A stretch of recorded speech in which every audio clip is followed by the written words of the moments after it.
Hello, hello, you are listening me? Anyone?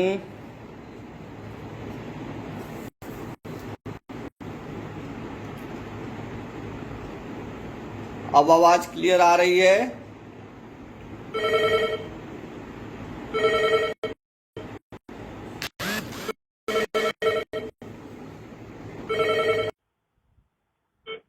Hello. कौतुक, हाँ कौतुक,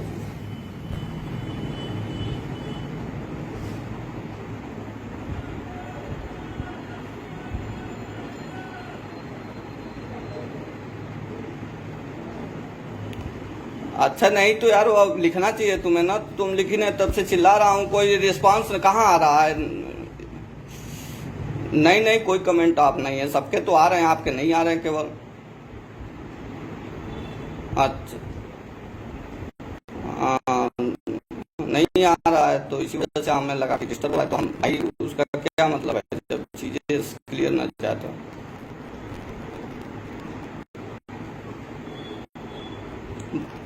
बा, बायर द्वारा कौन सा?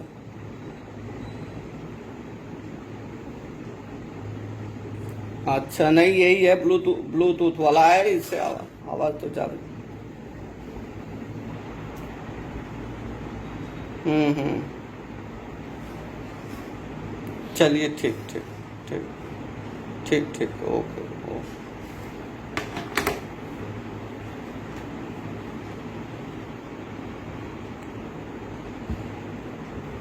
Sorry for interruption.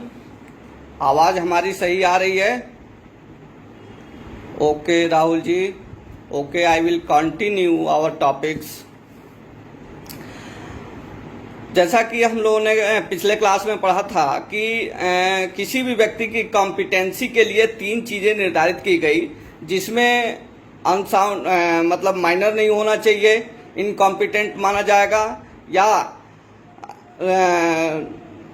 Unsound mind नहीं होना चाहिए, डिस्क्वालिफाइड बाई लॉ नहीं होना चाहिए। थ्री थिंग्स ये किया गया, डिक्लेयर किया गया कि अगर ये अकॉर्डिंग टू सेक्शन 3 चीजें आती हैं तो वो व्यक्ति उसके अकॉर्डिंग नहीं होगा। ठीक है, उसी के फर्दरेंस में हम आगे जब चलते हैं तो ये देखते हैं कि किस किस कंडीशन में माइनर के एग्रीमेंट वाइड होंगे कि वाइड ऑफ इनिशियो होंगे, कि कैसे उसका माना जाएगा कि नहीं ये सही है। उसी के अकॉर्डिंग जो है हम लोग अब पिछले क्लास में पढ़े थे कि इसका इफेक्ट क्या होगा अगर माइनर से कॉन्ट्रैक्ट करते हैं या उससे कॉन्ट्रैक्ट। इस क्लास में है कि अनसाउंड माइंड को कैसे डिफाइन किया जाएगा। यानी एक चीज ध्यान रखिएगा, किसी भी व्यक्ति के अगर कॉम्पिटेंसी देखनी है, कैपेसिटी देखनी है, तो दो चीजों का देखा जाएगा। पहला हो जाएगा वो माइनर नहीं होना चाहिए अकॉर्डिंग टू सेक्शन 11, और दूसरा अनसाउंड माइंड नहीं होना चाहिए, और तीसरा अनक्वालिफाइड डिसक्वालिफाइड नहीं होना चाहिए। उसको फर्दर सेक्शन में देखा जाएगा।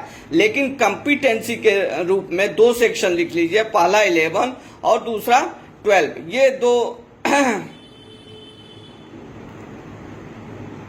ये दो चीजें जो हैं इसको कंटिन्यू करने के लिए का सफिशियंट है। इसी के अकॉर्डिंग जो है हम लोग कोई भी कॉन्ट्रैक्ट एग्जीक्यूट किया जाता है और उसकी वैलिडिटी डिसाइड होती है कि दैट विल बी वैलिड और not valid according to their condition which has been mentioned in section 11 and section 12। तो हम लोग देखेंगे कि जैसा 11 में देखेंगे कि किस सेक्शन में कैसे उसको माइनर कहा गया था, माइनर में क्या क्या कंडीशन थी, क्या वाइड ऑफ इनिशियो है, इसमें मोहरी बीबी का केस। लेकिन हम अब सेक्शन 12 के अकॉर्डिंग देखेंगे तो अनसाउंड माइंड, दूसरा हमारा कंडीशन था कि अनसाउंड माइंड अगर व्यक्ति होगा तो क्या उसका कॉन्ट्रैक्ट वैलिड होगा, उसको हम कैसे डिसाइड करेंगे। तो उसके लिए दो चीजें ध्यान रखना होगा कि हमारे यहाँ जो कंडीशन है, हमारे यहाँ देखिएगा, अगर व्यक्ति दो कंडीशन निर्धारित की गई है, आगे इस सेक्शन में आएगा। अगर व्यक्ति परमानेंटली अगर अनसाउंड माइंडेड है, ध्यान से देखिएगा, if any person is consequently और permanently is unsound mind but in interval of that, यानी किसी अंतराल में, किसी समय के अंतराल में वो क्या हो जाता है, सेन पर्सन हो जाता है, साउंड माइंड हो जाता है, उस कंडीशन में अगर वो कॉन्ट्रैक्ट करता है, it means that contract would be valid, वो कॉन्ट्रैक्ट वैलिड माना जाएगा। दूसरा चीज कहता है कि अगर व्यक्ति मान लीजिए कंटिन्यूअसली साउंड माइंड है, कंटिन्यूअसली साउंड माइंड है, लेकिन इन बिटवीन अगर वो अनसाउंड माइंड हो जाता है, यानी उसी किसी भी समय कंटिन्यूअसली साउंड माइंड है, नॉर्मल है, लेकिन अगर वो किसी समय अनसाउंड माइंड हो जाता है और वो कॉन्ट्रैक्ट करता है, तो वहां पर हमारे यहाँ कॉन्ट्रैक्ट क्या होगा, वाइड माना जाएगा, voidable at the option of the second party माना जाएगा। ठीक है, उसके अंतर्गत माना जाएगा कि नहीं, ये व्यक्ति कॉन्ट्रैक्ट करने में सक्षम नहीं था कि था। यानी दो कंडीशन हमें हमेशा याद रखना पड़ेगा, एक continuously he is a unsound mind, in the interval he is a sound mind and doing a contract. In this condition it will be a valid contract, it will be a valid contract. In second condition, if a person is continuously is a sound mind but in interval of that time he was unsound mind, it will be a void and at the option of that person will be a continue, की उसके ऊपर depend करेगा कि उसको validity देगा कि नहीं देगा, या मानेगा कि नहीं मानेगा। ये सारी चीजें टर्म एंड कंडीशन उसके अकॉर्डिंग, एग्रीमेंट के अकॉर्डिंग होगी, लेकिन उस कंडीशन में वो कॉन्ट्रैक्ट क्या होगा, वाइड होगा, क्योंकि वो फ्री कंसेंट के अंतर्गत नहीं आता है, वो अनसाउंड माइंड नहीं है। क्यों अनसाउंड माइंड के कारण ही is not capable to understand the nature of the contract, वो उस नेचर को, उस फॉर्म को समझने में सक्षम नहीं है, इसलिए माना जाता है कि अनसाउंड माइंड से किया गया कॉन्ट्रैक्ट जो है वो वैलिड नहीं है। लेकिन हमारे यहाँ भारतीय संविदा विधि में सेक्शन 12 के अंतर्गत दो कंडीशन दी गई है। एक में माना गया है कि अगर वो कॉन्टिन्यूअसली है, कंटिन्यूअसली अनसाउंड माइंड है, बीच में इंटरवल में अगर वो साउंड माइंड होके अगर कॉन्ट्रैक्ट करता है तो वैलिड होगा। दूसरा कहता है अगर वो कंटिन्यूअसली सेम पर्सन है, मतलब साउंड माइंड है, लेकिन इन बिटवीन अगर इंटरवल में वो अनसाउंड माइंड होता है, उस समय करता है, तो कहता है कि उसमें नहीं माना जाएगा। उस तरह के अगर कॉन्ट्रैक्ट होते हैं तो उसको वैलिड नहीं माना जाएगा। इसके परिप्रेक्ष्य में देख लीजिए, जबकि इंग्लैंड में क्या है कि अनसाउंड माइंड के अंतर्गत अगर किया गया कॉन्ट्रैक्ट है तो वहां इंग्लैंड में बाइंडिंग है, ध्यान रखिएगा। अपने यहाँ बाइंडिंग नहीं है, लेकिन वहां पर वाइडेबल के साथ साथ अगर वो व्यक्ति प्रूफ करने में अगर प्रूफ नहीं कर पाता है कि I was unable to understand the nature of the contract and I have been promised and make an agreement between the parties, then in this condition it will be a voidable at the option of the other party. voidable होगा, अगर वो नहीं prove कर पाता है तो उसके लिए बाइंडिंग होगा कि उस कॉन्ट्रैक्ट को फुलफिल करे। अकॉर्डिंग टू सेक्शन 12 देखिएगा इंडिया के, इसमें इंग्लैंड का अनसाउंड माइंड में एक इंग्लैंड का केस है, imperial loan company versus stone का 1892 में किया गया आया था, जिसमें डिसाइड किया गया कि अगर कोई व्यक्ति अगर अनसाउंड माइंड में या इंटरवल में अगर कोई लोन लेता है, अगर कोई कर्ज लेता है किसी बैंक से और उसके बाद अपने को प्रूव करने में अक्षम होता है कि हम लोन लेते समय अनसाउंड माइंड थे, हम लोन लेने के प्रवृत्ति को नहीं समझ पाए थे, इसलिए जो है हमने लोन ले लिया था, हमारा उससे कोई औचित्य नहीं। बट इस केस में इंपीरियल लोन कंपनी में कोर्ट ने आदेश किया कि नहीं, you will be bound to fulfil this condition, if you will not fulfil the condition आपकी संपत्ति से ये चीजें रिकॉर्ड जाएंगी, उस कंडीशन आपको कोई मतलब कि कोई रेमेडी अवेलेबल नहीं है। लेकिन इंडिया में क्या है, अकॉर्डिंग टू इंडियन लॉ है, सेक्शन 12 कहता है कि who is sound mind. Section 12 की जो लैंग्वेज है कहता है हु इज साउंड माइंड, ये कहता है कि ये person said to be sound mind, यानी उस व्यक्ति को साउंड माइंड कह सकते हैं for the purpose of making contract. एक चीज ध्यान रखिएगा, सेक्शन को तोड़िएगा, सेक्शन 21 को जब तोड़ेंगे तो पहला क्वेश्चन रेज होगा हु इज साउंड माइंड। दूसरा उसके पॉइंट बनेगा कि a person is said to be sound mind, किस पर्सन को हम साउंड माइंड कर सकते हैं। तीसरा होगा point for the purpose of making contract, किसके लिए वो साउंड माइंड माना जाए, for the purpose of making contract that ना आफ्टर। चौथा पॉइंट होगा at the time when he makes it, जिस समय वो व्यक्ति क्या करता है, कॉन्ट्रैक्ट करता है, कॉन्ट्रैक्ट के लिए एग्रीमेंट करता है, बनाता है, क्या होना चाहिए, he is capable of understanding. अगर वो व्यक्ति सक्षम है समझने में सक्षम है किस चीज का, फॉर्मिंग और रेशनल जजमेंट। यानी कोई व्यक्ति अगर मान लीजिए अनसाउंड माइंड है तो उसको अपना भला बुरा कैसे पता होगा।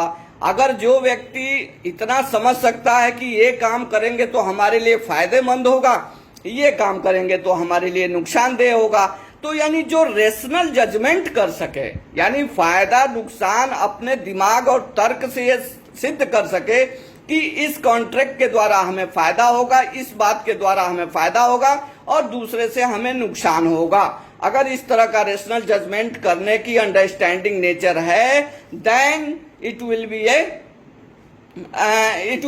इनकैपेबल, मतलब ये माना जाएगा कि that person is capable to making a contract, वो व्यक्ति सक्षम है कॉन्ट्रैक्ट करने में। दूसरा चीज है इफेक्ट ऑफ हिज इंटरेस्ट। अगर वो व्यक्ति, एक चीज ध्यान रखिएगा कि अगर वो व्यक्ति करता है किसके पक्ष में, अपने हित के बारे में करता है, तो ये माना जाएगा कि उस व्यक्ति द्वारा किया गया जो कॉन्ट्रैक्ट था वो अपने हित में किया गया और वो उस समय वो अंडरस्टैंड द नेचर, यानी कॉन्ट्रैक्ट के नेचर को समझता था। इसी में आगे जब देखेंगे दूसरा पॉइंट देखेंगे तो दूसरा पॉइंट में देखिए क्या करता है, वही जो हमने पहले बताया है। ध्यान रखिएगा कि इसमें दो कंडीशन, पहला प्रोवाइजो दूसरा प्रोवाइजो, इसी सेक्शन के। ये तो सेक्शन बताया कि कब वो कैपेबल टू अंडरस्टैंडिंग होगा, केवल एक ही कंडीशन है कि वो कैपेबल टू अंडरस्टैंडिंग होगा कब, जब वो फॉर्मिंग अ रेशनल जजमेंट, यानी वो तर्क संगत निर्णय लेने में अगर वो सक्षम होगा, तब जाके वो व्यक्ति को माना जाएगा कि he is understand the capable and nature of the contract, वो समझ रहा है, यानी उस कॉन्ट्रैक्ट को समझ रहा है कि किस प्रवृत्ति का है। केवल उसको फायदा एंड नुकसान का पता चल जाए कि इससे इस कॉन्ट्रैक्ट के द्वारा हमें फायदा होगा कि नुकसान होगा। रेशनल जजमेंट लेने की अगर उस व्यक्ति के अंदर जिस समय कॉन्ट्रैक्ट कर रहा है क्षमता है, तब वो माना जाएगा कि कॉन्ट्रैक्ट जो है वैलिड है और कैपेबल कॉम्पिटेंट व्यक्ति द्वारा किया गया है। लेकिन दो प्रोवाइजो दिया गया है इसी सेक्शन 12 में। पहला प्रोवाइजो है unsound mind in case of that, अगर वो व्यक्ति कंटिन्यूअसली क्या है, अनसाउंड माइंड है। जैसे मान लीजिए a person according to bare act of this provision, a person who is usually of unsound mind, यानी एक व्यक्ति कंटिन्यूअसली यूजुअली क्या रहता है, अनसाउंड माइंड रहता है, बट अकेजनली यानी इन बिटवीन एन इंटरवल, ध्यान दीजिएगा, इंटरवल या अकेजनली साउंड माइंड हो जाता है। यानी लगातार वो अनसाउंड माइंड है, पागल है, लेकिन बीच में, जैसे आप लोगों ने एक पिक्चर देखी होगी, गजनी देखी थी, ये एकदम गजनी का याद रखिएगा, एकदम एक क्लियर हो जाएगा फंडा कि वो कंटिन्यूअसली अनसाउंड माइंड रहता है। नहीं, वो उल्टा हो जाएगा, दूसरा प्रोविजो उस पर लागू होगा, क्योंकि नॉर्मली तो वो रहता है लेकिन नॉर्मली सब चीज भूल जाता है, अचानक वो भूल जाता है कि हम कौन है क्या है। ठीक है, तो सेकंड प्रोवाइजो, पहला प्रोवाइजो नहीं, कंटिन्यूअसली अनसाउंड माइंड रहता हो जो व्यक्ति, और उसके बाद बीच में अकेजनली अगर साउंड माइंड हो जाता है और कॉन्ट्रैक्ट करता है, तो उस कंडीशन में वो कॉन्ट्रैक्ट क्या हो जाएगा, ये माना जाएगा कि that person was competent to contract, और वो कॉन्ट्रैक्ट वैलिड होगा, बाइंडिंग होगा उस व्यक्ति पे। लेकिन अगर वही इसमें एक केस लिख लीजिएगा, इंदर सिंह वर्सेज परमेश्वर धारी सिंह, इंदर सिंह वर्सेस परमेश्वर धारी सिंह AIR 1957। ठीक है, ये केस लिख लीजिएगा। इसमें कहा गया था कि अगर एक व्यक्ति मान लीजिए दारू पिया हुआ है, अगर वो मतलब दारू नहीं, वो पागल है, लेकिन बीच में वो साउंड माइंड हो जाता है और क्या करता है, उसने अपनी प्रॉपर्टी बीच में बेच दी। हमेशा वो पागल रहता है, लेकिन बीच में साउंड माइंड होकर उसको लगता है कि यार कुछ पैसा मिल जाता, संपत्ति हमारी ये है, उस समय उसने बेच दी। अब ये केस चला गया कोर्ट में, तो ये हुआ कि वो एक्शन लिया, तो ये कहा कि हम तो अनसाउंड माइंड है, हम तो पागल हैं, हमारे पर कैसे आप केस कर सकते हैं, हम कोई एग्रीमेंट आपसे बेचने की किए ही नहीं थे। तो उसके बाद जो है इंदर सिंह ने केस किया और कहा कि ये कंडीशन हुई थी और ये बीच में जब बेचे थे उस समय वो साउंड माइंड थे। हमेशा ये मतलब पागल रहते हैं, इंसेन रहते हैं, लेकिन at the time of making a contract of the sale of property ये साउंड माइंड थे। इसलिए उस कंडीशन में ये कोर्ट ने हेल्ड किया कि नहीं, अगर इन्होंने सेल किया है उस कंडीशन में तो वो वैलिड माना जाएगा और उसका एनफोर्समेंट किया जा सकता है। दूसरा है कि एक इलस्ट्रेशन है, इसमें ध्यान दीजिएगा, उसी में दिया हुआ है। एक पेशेंट है, लूनेटिक एसाइलम का पेशेंट है, ठीक है, लूनेटिक एसाइलम का पेशेंट है, वो इंटरवल्स में साउंड माइंड हो जाता है। Make a contract in interval. अगर वो लूनेटिक एसाइलम का अगर व्यक्ति है तो वो क्या होगा, किसी भी अगर उसमें आता है कंडीशन में, लेकिन बीच बीच में क्या हो जाता है, साउंड माइंड हो जाता है, अगर उस कंडीशन में अगर वो कॉन्ट्रैक्ट करता है तो वैलिड कॉन्ट्रैक्ट माना जाएगा। अब हम आते हैं दूसरे प्रोविजन में, जो लगातार साउंड माइंड है लेकिन बीच बीच में क्या हो जाता है, अनसाउंड माइंड हो जाता है। दूसरे प्रोवाइड जो आप सेक्शन 12 देखिएगा, उसमें कहा गया है कि अ person who is usually of unsound mind, हमेशा क्या रहता है, अनसाउंड माइंड रहता है, but occasionally usually of sound mind, sorry for that, usually of sound mind but occasionally unsound mind हो जाता है। ठीक है, अकेजनली क्या हो जाता है, 1957 उसमें कहा गया है, 1957 लिख लीजिएगा। ठीक है, अगर कोई व्यक्ति नॉर्मली साउंड माइंड रहता है लेकिन अकेजनली अनसाउंड माइंड हो जाता है, मेक ए कॉन्ट्रैक्ट, अगर वो अनसाउंड केस में अगर कॉन्ट्रैक्ट करता है, दैट उस कंडीशन में क्या होगा कि उस कंडीशन में उसके लिए माना जाएगा कि अगर वो व्यक्ति लगातार साउंड माइंड है लेकिन बीच में अनसाउंड माइंड हो गया, ठीक है, तो इसमें ये नहीं माना जाएगा कि वो कब किस समय अनसाउंड माइंड होगा, ये नहीं डिसाइड किया जा सकता है। इसके लिए ये कहा जाता है कि उस केस में जो है उस व्यक्ति का जो भी कॉन्ट्रैक्ट है वो वैलिड नहीं होगा और वो वाइडेबल होगा at the option of other party के ऊपर डिपेंड करेगा कि उसको वाइडेबल कराए या उसको एनफोर्स कराए या वाइड करा ले। इसमें एक इलस्ट्रेशन देखिएगा, ए सेन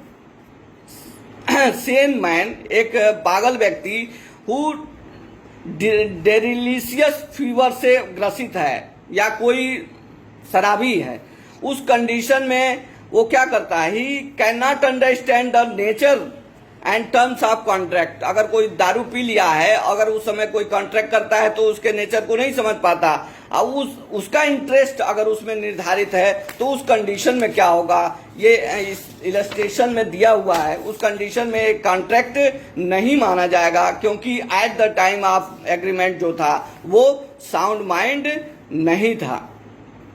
दूसरा अब हम आते हैं कि कॉम्पिटेंसी हो गई, डिस्क्वालिफाइड बाय लॉ। आप लोग जानते ही हैं डिस्क्वालिफाइड बाय लॉ का मतलब है कि कोई भी लॉ जो आगे हम अभी अदर सेक्शन में पढ़ेंगे, आपको देखेंगे कि 15 से लेके और 22 तक जो है सारे प्रोविजन दिए गए हैं, कहाँ कहाँ पे कौन कौन सी चीजें होंगी जिसके अंतर्गत ये वैलिड माना जाएगा, नहीं माना जाएगा, किस कंडीशन में कंसेंट को माना जाएगा, और आगे 24 से लेकर आगे के सेक्शन है उसमें किस कंडीशन में लॉफुल माना जाएगा, किस कंडीशन में अनलॉफुल माना जाएगा। जो डिस्क्वालिफिकेशन की बात है वो हमेशा एक चीज अपने उसमें ध्यान में रखिएगा कि disqualification means legal disqualification, law के द्वारा बाउंड मतलब डिस्क्वालिफाइड हो। ऐसा ना हो कि वो लॉ के द्वारा डिस्क्वालिफाइड नहीं है, वो हाथ से लिख नहीं सकता, आंख से देख नहीं सकता, इस व्यक्ति को अक्षम नहीं माना गया है कॉन्ट्रैक्ट के लिए, वो सक्षम है कॉन्ट्रैक्ट के लिए,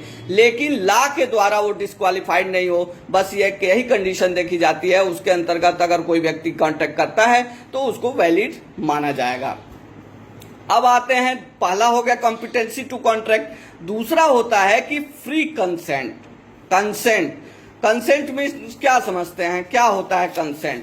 कंसेंट मतलब होता है कि एक व्यक्ति जो हमने अभी उसमें पढ़ा था, प्रपोजल में पढ़ा था और काउंटर प्रपोजल में पढ़ा था, आप लोगों ने देखा होगा कि एक व्यक्ति कोई चीज अगर प्रोविजन बनाता है, प्रपोजल बनाता है और वो सेम हूबहू उसी आशय के साथ उस थिंग्स को यानी उस वस्तु को, उस एग्रीमेंट को अगर स्वीकार कर लेता है, तब तो ये माना जाता है कि वो क्या है, कंसेंटेड है। अगर उसमें थोड़ा बहुत भी छेड़छाड़ किया, थोड़ा बहुत भी कहा नहीं है प्रोविजन ठीक नहीं है, हटा दो, वो हटा दो, और इसका माइंड विपरीत चल रहा है, विपरीत का मतलब कि कह रहा है अच्छा कॉन्ट्रैक्ट कर लो, हम फॉलो थोड़ो करेंगे, तुम्हें करना है करो, हमें कोई मतलब नहीं है, या वो झूठ बोलकर कोई कॉन्ट्रैक्ट करता है, तो उस कंडीशन में देखा जाता है कि दोनों का माइंड एक समान नहीं है। तो हमेशा एड आइडम एक लैटिन वर्ड है जिसके द्वारा ये कहा गया है कि कोई भी कंसेंट तभी कंसेंट माना जाएगा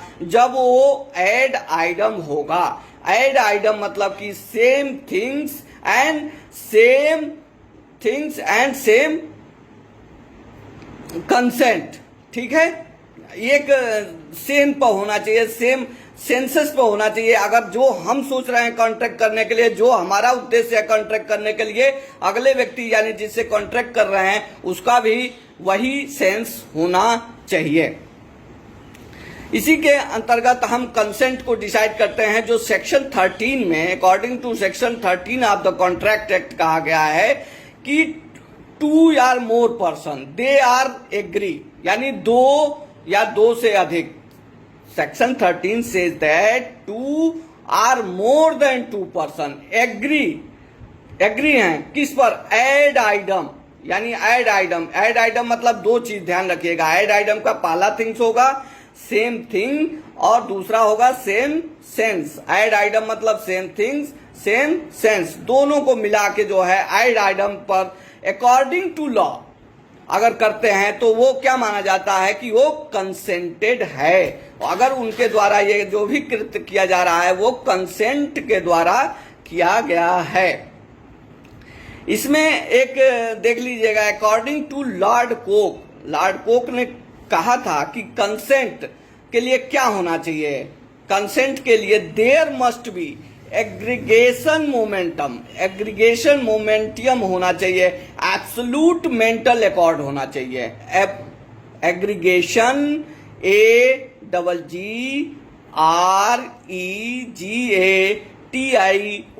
AGREGATION, एग्रीगेशन मेंटियम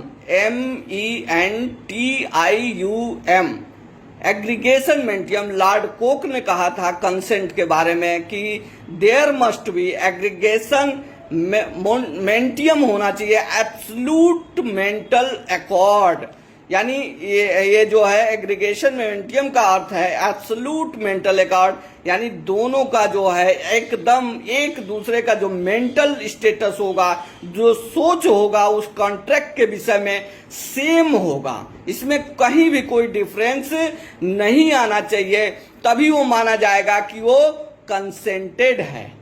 क्या है, कंसेंटेड है, यानी दोनों पार्टी एक ही पॉइंट पर कंसेंटेड है, एग्री है। लेकिन अगर हम जब आगे बढ़ते हैं, 3 चीज कंसेंट में ध्यान रखिएगा। जैसे हमने कैपेसिटी टू कॉन्ट्रैक्ट में 3 चीजें ध्यान रखा, पहला माइनर नहीं होना चाहिए, अनसाउंड माइंड नहीं होना चाहिए, डिस्क्वालिफाइड बाय लॉ नहीं होना चाहिए। उसी तरह कंसेंट में देखिएगा, कंसेंट में 3 चीजों का ध्यान रखा जाएगा। कंसेंट किसे कहते हैं, दूसरा फ्री कंसेंट कब होता है, और तीसरा विसिएटिंग कंसेंट कब होता है। 3 चीजें, consent, free consent and vitiating consent, यानी तीनों कंसेंट कब होंगे और किस कंडीशन में होंगे इसके बारे में, अगर वो फ्री कंसेंट के अंतर्गत आते हैं तब उसको एग्रीमेंट को, किसी भी एग्रीमेंट को हम कॉन्ट्रैक्ट के रूप में एनफोर्स करा सकते हैं। अगर वो फ्री कंसेंट के अंतर्गत नहीं है तो उसको एनफोर्स नहीं कराया जा सकता। इसी के अंतर्गत हम देखेंगे कंसेंट तो आपने देख लिया कि यानी क्या होना चाहिए, सेम थिंग और सेम सेंस होना चाहिए। दूसरी चीज हम देखेंगे फ्री कंसेंट। सेक्शन 14 में कहा गया है कि किसी भी व्यक्ति के द्वारा किया गया मतलब दिया गया कंसेंट या एक्सेप्टेंस कब ये माना जाएगा कि ये फ्री है और कब ये फ्री नहीं है। इसके लिए कॉन्ट्रैक्ट एक्ट के अंतर्गत प्रावधान 5 प्रावधान दिए गए हैं कि अगर ये 5 प्रावधान हैं तब उसको माना जाएगा कि ये कंसेंट जो है फ्री कंसेंट नहीं है। अगर इस 5 प्रावधानों के अंतर्गत अगर कोई कंसेंट दी गई है। सेक्शन 14 में लिख लीजिएगा, फ्री कंसेंट में consent is said to be free. Consent को कब कहा जाएगा फ्री होगा, consent is said to be free when it is not caused by, ध्यान रखिएगा, when it is not caused by coercion, पहला हो जाएगा कोअर्शन सेक्शन 15, दूसरा हो जाएगा अनड्यू इन्फ्लुएंस, तीसरा हो जाएगा फ्रॉड और चौथा मिसरिप्रेजेंटेशन, पांचवा हो जाएगा मिस्टेक। ठीक है, यानी ये 5 चीजें। When it is not caused by, free consent कब होगा, a consent is said to be free, कोई भी कंसेंट तभी फ्री माना जाएगा जब वो क्या होगा, not caused by, when it is not caused by coercion, इसको कहते हैं प्रपीड़न, सेक्शन 15, दूसरा हो जाएगा अनड्यू इन्फ्लुएंस सेक्शन 16, तीसरा हो जाएगा फ्रॉड सेक्शन 17 और चौथा हो जाएगा मिसरिप्रेजेंटेशन सेक्शन 18 और पांचवा हो जाएगा मिस्टेक सेक्शन 20, 21 एंड 22। ठीक है, सेक्शन 19 एंड 19A जो है वो रेमेडियल है। ठीक है, रेमेडियल है, उस पर डिपेंड करता है, उसके अंतर्गत उसको माना जाता है कि ये कंसेंट फ्री है कि नहीं है। इसके अंतर्गत देखिए कोअर्शन, अगर कोई भी कॉन्ट्रैक्ट कोअर्शन के द्वारा, प्रपीड़न के द्वारा किया जाता है, इसको डिटेल में हम लोग बाद में पढ़ेंगे, लेकिन कोई भी कंसेंट फ्री कब माना जाएगा कि अगर वो कोअर्शन के द्वारा न किया गया हो, वो कंसेंट अगर दिया गया हो तो प्रपीड़न के द्वारा ना दिया गया हो, किसी व्यक्ति को दबाव देके, उसको दबाव करके अरे नहीं करोगे तो तुम्हें जान से मार देंगे, धमकी देके, मतलब प्रताड़ित करके, किसी भी तरीके से कहा जाता है कि अगर तुम मान लो अगर तुम ये नहीं करोगे तो तुम्हारा हम ये नुकसान करा देंगे। ठीक है, तो उसको धमकी देके, प्रताड़ित करके किसी भी तरीके से अगर उसका कंसेंट अगर लिया गया है, एक चीज ध्यान रखिएगा, कंसेंट अगर वो पार्शियली भी विसिएटेड है, किसके द्वारा, कोअर्शन के द्वारा, तो वो वैलिड नहीं माना जाएगा और फ्री कंसेंट के अंतर्गत नहीं माना जाएगा। हमेशा यह ध्यान रखिएगा कि फ्री कंसेंट तभी होगा जब इन सारी चीजों से एब्सोल्यूट क्या होगा, बाहर हो जाएगा, यानी इनके कोई प्रभाव नहीं पड़ेगा, तभी वो माना जाएगा कि फ्री कंसेंट है। अगर कोई भी पोर्शन अगर कंसेंट का इन प्रभावों से यानी कोअर्शन, अनड्यू इन्फ्लुएंस से प्रभावित हो रहा है तो ये माना जाएगा कि वो कंसेंट क्या है, विसिएटेड है, वो विसिएशन के अंतर्गत आ जाएगा और उसके अंतर्गत ये माना जाएगा कि ये कंसेंटेड नहीं है, फ्री कंसेंटेड नहीं है, इसको दबाव के द्वारा, कोअर्शन के उत्पीड़न के द्वारा किया गया है। दूसरा अनड्यू इन्फ्लुएंस, सेक्शन 16 कहता है कि असम्यक अवसर कहते हैं, अनड्यू इन्फ्लुएंस। अगर कोई मान लीजिए कॉन्ट्रैक्ट किया गया है, फ्री कॉन्ट्रैक्ट के लिए ये देखा गया है कि जो सहमति ली गई है व्यक्ति से, जो कंसेंट लिया गया है, क्या वो अनड्यू इन्फ्लुएंस के अंतर्गत तो नहीं लिया गया है। जैसे मान लीजिए कि कोई अपराधी है और कहा ऐसा है कि वो अपनी जो तुम्हारी जमीन है चौक में वो या मकान है उसको बेच दो हमको, ठीक है, तो तुम्हारी जान बख्श देंगे या वो कर देंगे, तुम ऐसा है कि इतना लेते हो और तुम हमको इतने में दे दो। एक ये हो गया। दूसरा ये हो गया कि कोई बड़ा अफसर है और दबाव बना के असम्यक प्रभाव डाल के कहता है कि नहीं तुम ऐसा है कि तुम कबूल लो, कोई पुलिस अफसर कबूल लो कि यही अपराधी है, ये हम देखे हैं इसको, तो वो भी अगर कोई कंसेंट फ्री कंसेंट देता है, उसको कबूल लेता है कि ये अपराधी उसके अंतर्गत आता है, तो वो चीजें नहीं मानी जाएंगी कि फ्री कंसेंट के अंतर्गत की गई हैं।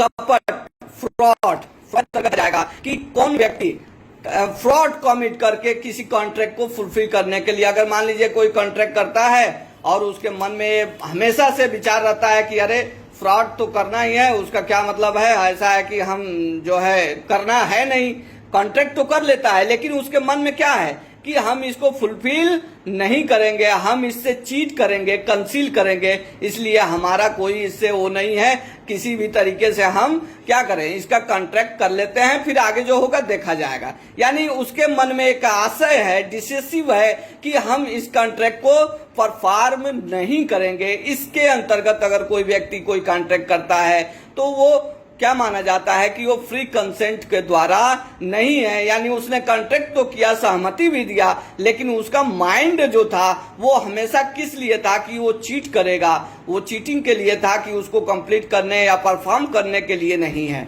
ठीक है। अगला जो है मिस रिप्रेजेंटेशन। मिस रिप्रेजेंटेशन मतलब होता है कि अगर हम कोई भी चीज क्वालिफाई नहीं कर रहे हैं इन केस, तो उस कंडीशन में माना जाएगा कि कोई व्यक्ति मिस रिप्रेजेंट किया है। जैसे हमने माइनर वाले में मिस रिप्रेजेंटेशन पढ़ा था कि वो क्या करता है, अपने थोड़े से लाभ के लिए वो कॉन्ट्रैक्ट को परफॉर्म करने के लिए तो तैयार है, लेकिन वो अपने थोड़े से हित के लिए जो है वो उसको अवॉइड करता है, इसलिए उसको हम कहते हैं कि ये दुर्व्यपदेशन के द्वारा ये कॉन्ट्रैक्ट किया गया है। इसका कहीं ना कहीं अपने इंटरेस्ट के प्रति जो कॉन्ट्रैक्ट किया और मिस रिप्रेजेंट करके कॉन्ट्रैक्ट में आया, तो इसका कंसेंट फ्री नहीं है, ये झूठ बोल के आया है, इसलिए इसको हम नहीं मानेंगे कि ये जो फ्री कंसेंट के अंतर्गत आया। कहीं ना कहीं इसका माइंड जो है दूसरे तरह डाइवर्टेड है। अगला है मिस्टेक। मिस्टेक के लिए 3 चीजें दी गई हैं, सेक्शन 20, सेक्शन 21, सेक्शन 22। इसको आगे हम लोग पढ़ेंगे। एक चीज है कि वैलिडेशन, अगर कोई भी कोअर्शन के द्वारा, अगर एक चीज ध्यान रखिएगा, क्या स्टैट्यूटरी अगर कोअर्शन होता है, स्टैट्यूटरी कोअर्शन होता है तो उसको वैलिड माना जाता है? नहीं माना जाता। इसलिए स्टैट्यूटरी कोअर्शन को ये नहीं कह सकते कि स्टैट्यूटरी कोअर्शन के द्वारा, स्टैट्यूटरी मतलब किसी लॉ के द्वारा, कोई ऐसा लॉ जिसके द्वारा प्रपीड़ित होकर हम कोई कंसेंट देते हैं, जिसके द्वारा बाउंड होकर हमको कंसेंट देते हैं कि नहीं हम एक करेंगे, तो अगर उस लॉ के द्वारा हम बाउंड होकर कोई कार्य करने के लिए सहमत होते हैं तो उसको हमेशा फ्री कंसेंट माना जाएगा। ध्यान रखिएगा, स्टैट्यूटरी कोअर्शन को कोअर्शन के अंतर्गत नहीं माना जाएगा। अगर किसी लॉ के द्वारा, स्टैट्यूट के द्वारा अगर कोई कोअर्शन दिया गया है तो वो माना जाएगा कि फ्री कंसेंट के द्वारा दिया गया है। और इस तरह के कॉन्ट्रैक्ट जो होंगे, वैलिडेटिंग एग्रीमेंट होंगे, वाइडेबिलिटी इनकी एग्रीमेंट की होगी, और ये डिपेंड करेगा कि ये किस स्टेज पर जाके वाइड होंगे और किस स्टेज पर वाइड अनवाइड होंगे।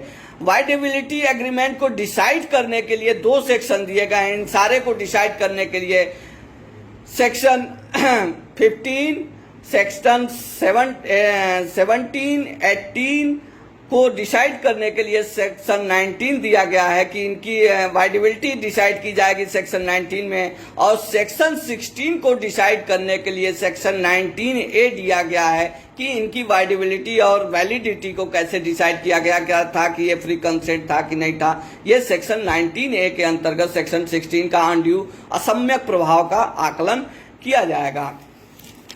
अब एक चीज और है इसमें ध्यान रखिएगा कि कल जो है ये एक लोगों ने पूछा था फ्रॉड और मिस रिप्रेजेंटेशन में क्या अंतर है। ठीक है, फ्रॉड और मिस रिप्रेजेंटेशन में पहली चीज ये होती है कि इंटेंशन होता है। किस चीज का इंटेंशन होता है? डिसीव, यानी गलत प्रवंचना के लिए, डिसीसिव, फॉल्सिव सजेशन देते हैं, गलत सलाह देते हैं किसी फैक्ट को छुपा के हम कॉन्ट्रैक्ट करते हैं, या हम वो क्या करते हैं, हम ये जानते हैं कि इंटेंशन नहीं है कि हम परफॉर्म नहीं करेंगे, कॉन्ट्रैक्ट तो कर लो, हम परफॉर्म नहीं करेंगे। यानी ये 3-4 चीजें हमारे दिमाग में हमेशा उठती हैं कि हम उसको डिफीट करेंगे, डिसीव गलत रिप्रेजेंट करके वो कर रहे हैं। दूसरा, सजेशन उसको हम गलत दे रहे हैं। तीसरा जो है, हम जो फैक्ट बोल रहे हैं वो फैक्ट है ही नहीं, वो एकदम बिल्कुल अलग है जिसके लिए हम कॉन्ट्रैक्ट कर रहे हैं। और तीसरा है कि कॉन्ट्रैक्ट तो हम ऐसे कर रहे हैं, परफॉर्म तो हमें करना नहीं है, कोई मतलब नहीं है, ये तो हम इसको धोखा देने के लिए कर रहे हैं। तो उस तरह के जो अगर कोई भी कॉन्ट्रैक्ट किए जाते हैं, कोई भी कार्य किए जाते हैं, तो फ्रॉड की कैटेगरी में आता है। और ये क्या है, पनिशेबल है, आईपीसी में पनिशेबल है। लेकिन जो मिसरिप्रेजेंटेशन है, ध्यान रखिएगा, मिसरिप्रेजेंटेशन हमेशा जो क्या होता है, इनोसेंट हो सकता है, मतलब मे बी इनोसेंट, वो किसी भी कपटपूर्ण या उससे नहीं हो सकता है। और इसका इंटेंशन ये नहीं रहता है कि हम उसको छल के द्वारा या डिसीव के द्वारा उसको हानि पहुंचाएंगे, ठीक है। ये सिर्फ अपने लाभ के लिए कुछ तथ्य झूठ बोल देता है, कुछ वो कर देता, प्रवंचन कर देता है कि ये चीजें हमने कह दी है अपने लाभ के लिए, किसी को हानि पहुंचाने के लिए नहीं किया है। और ये आईपीसी की धारा में मिसरिप्रेजेंटेशन को पनिशेबल नहीं माना गया है और ये पनिशमेंट के कैटेगरी में नहीं आता है। दूसरा है कि डिसाइड ऑन अवॉइडिंग कॉन्ट्रैक्ट। अगर मान लीजिए अगर वो कोई व्यक्ति अवॉइड कर रहा है, फ्रॉड में अगर कोई कॉन्ट्रैक्ट किया है, अवॉइड कर रहा है, तो वो इसलिए करता है कि रेज एक्शन, अगर उसके खिलाफ हम क्या कर सकते हैं, कोई भी एक्शन ले सकते हैं। इसीलिए जो है हम उसको एक्स डेलिक्टो कहते हैं, उसको एक्स डेलिक्टो की कैटेगरी जो डैमेज, हम उसके अंतर्गत उस व्यक्ति से डैमेज नहीं, उसके खिलाफ एक्शन लेते हैं, पैनल एक्शन लेते हैं। लेकिन वही यहाँ पर जो है हमारा स्टेटस जो होता है वो डिफरेंट होता है। और एग्रीव पार्टी क्या करती है, केवल इसलिए प्रवंचना करती है, मिसरिप्रेजेंट करती है कि हम उस कॉन्ट्रैक्ट के को डिवाइड कर सकते हैं, हम उस कॉन्ट्रैक्ट को से बच सके, बस इतना ही रहता है। उसका कोई किसी को हानि पहुंचाने का उद्देश्य नहीं रहता है। और ये तीसरी चीज है कि ये फ्रॉड में ये मान के चला जाता है, फ्रॉड करने वाला व्यक्ति हमेशा ये मान के चलता है कि हमको इसको परफॉर्म करना ही नहीं है और इसको हम परफॉर्म नहीं कर पाएंगे, इसीलिए हम कर रहे हैं कि इसको हमें परफॉर्म, यानी इसका इंटेंशन पहले से ही क्लियर है कि इसका परफॉर्मेंस नहीं करना है। लेकिन ये जो है मिसरिप्रेजेंटेशन जो है, suggestion believe to be true, अगर जो भी मिसरिप्रेजेंटेशन देता है ये कंसेंट देता है और कहता है कि जो मैं सजेशन दे रहा हूं उस पर बिलीव करिए, यानी उसका ये इंटेंशन रहता है कि आज नहीं कल हम जो है इसको परफॉर्म कर ही देंगे, इसलिए हम बस वैलिडिटी कॉन्ट्रैक्ट में बने रहने के लिए हमने मिस रिप्रेजेंट किया है। ऐसा कोई मेरा आशा नहीं था कि मैं किसी प्रकार का परफॉर्म नहीं करूंगा कॉन्ट्रैक्ट, ठीक है। इसी के अंतर्गत हम लोग इस क्लास को आज बंद करते हैं क्योंकि थोड़ा सा डिस्टरबेंस हो गया। अब जो है अगले क्लास पर देखा जाएगा, इसमें कोअर्शन, अनड्यू इन्फ्लुएंस और फ्रॉड वगैरह जो आगे सेक्शंस आएंगे उस पर डिस्कस किया जाएगा। अगर आप लोगों को थोड़ा भी अगर समझ में आ रहा है, देखिए एक चीज ध्यान रखिए, अगर थोड़ा भी समझ में आ रहा है, चीजें आ रही हैं तब तो ठीक है, नहीं तो डायरेक्टली इसको हम चाहते हैं कि अगर लोग आए करें तब तो ठीक है, नहीं तो इसको यहीं स्टॉप कर दिया जाए, ठीक है। तो इस पर आप लोग अपने कमेंट्स जो हैं विश्वविद्यालय पर भेजिए, नहीं तो फिर आगे जैसा रहेगा फिर डिसाइड किया जाएगा, ठीक है। क्योंकि उपस्थिति बहुत कम है, हम मेहनत भी उतना ही करते हैं, सारी चीजें सारे टीचर कर रहे हैं, कोई आ नहीं रहा है, तो अगर नहीं समझ में आया तो मत लीजिए, कोई दिक्कत नहीं है। लेकिन इट में भी लगता है ना कि वही अगर हमें फ्री में कोई चीजें मिल जा रही हैं तो उसकी वैल्यू लेस है, उसकी कोई वैल्यू नहीं है, तो ये सारी चीजें हैं, तो कहीं ना कहीं ये अवॉइडिंग लग रहा है। तो इसलिए जो है इसको अब आगे से जैसा रहेगा वो शायद देखा जाएगा। अगर कोई भी आप लोगों को अगर नहीं चीजें पसंद आ रहे, नहीं हो रहा है, नहीं जुड़ पा रहे हैं तो फिर इससे क्या फायदा। 2-4 लोग जो बाउंड है केवल वही आ रहे हैं, तो उससे कोई लाभ सबको मिलना चाहिए, मैक्सिमम लोगों को मिलना चाहिए, ठीक है, तो ऐसा कोई बाउंड नहीं है व्यक्ति की, मतलब एक करेगा ही करेगा सारी चीजें, ठीक है। तो अगला मेहनत करके आता है, आप लोग अगर नहीं इंटरेस्टेड हैं तो फिर बंद कर दिया जाएगा, क्योंकि एक व्यक्ति के प्रयास से कोई भी चीज सफल नहीं हो सकती है। और हमें लगता है कि कहीं ना कहीं ये सब लोगों की जिम्मेदारी है कि अगर इसको अफोर्ड करते हैं, सब लोग आते हैं करते हैं, एक ह्यूज मतलब इंटेंशन के साथ जुड़ेंगे तो ठीक है, नहीं तो बंद कर दिया जाएगा। ठीक है, बेस्ट ऑफ लक सभी व्यक्ति को, आगे से ध्यान रखिएगा। Thank you.